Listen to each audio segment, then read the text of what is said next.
د خیبر پښتونخوا د لویردیر ضلع ولسوالۍ چې د ګیر چوک نه تر اسپان پورې 3 کیلومتره ناروغه مین سړک د دوی جون په عذاب کړي او د سو وار احتجاجونو باوجود هم د صوبایي حکومت ام پی ار د غروړ جوړولو کې پاتې راغلي.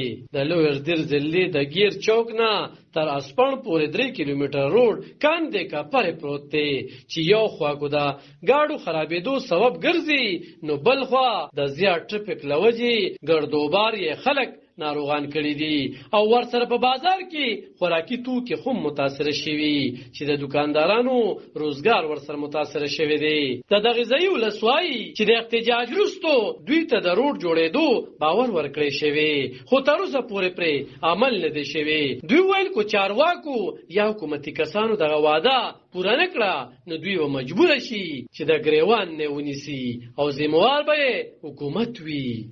زمونږ د علاقې د خلک ډېر خراب شو، بیماران شو او چې هسپتال ته پکې رسې نو د هغې نه پکې نور کار زیات جوړ شوی. شاید چې له هټ اټیک هم شي، سالنډي مرض والا سړی پکې د سره نه شي، ولې چې د هغه ساه ماتېږي او پټک وایي کوزه ومې نو دغه حالات دي زما وروره او الله دې پکې خیر واچوي. مونږ خو الحمدلله د چا نه یېرېږو نه او صوباړو موباړو ولې نه یو، د خپل رب نه به غواړو هغه پیدا کړي هغه به خوراک راکوي.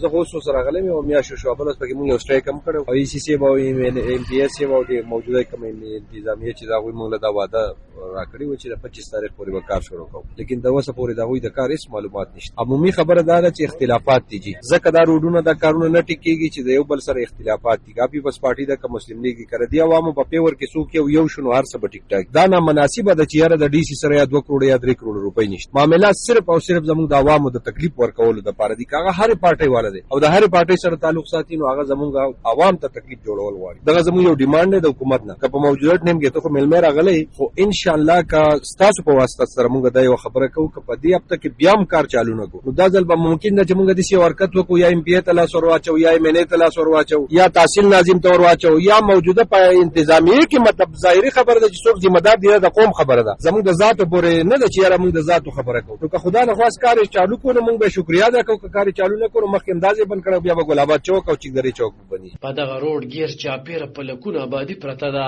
او بټخیل نه تر اسپان پورې پرې خلک خپل مزلونه کوي. خو ولسوالۍ چې باید دغه روډ دی زر تر زره جوړ کړی شي ولې چې خرچ پرې کم راځي او د خلکو دغه مسله دی حل کړي. علب خان شیرپو دلبر نیوز اسپان لویردیر د خیبر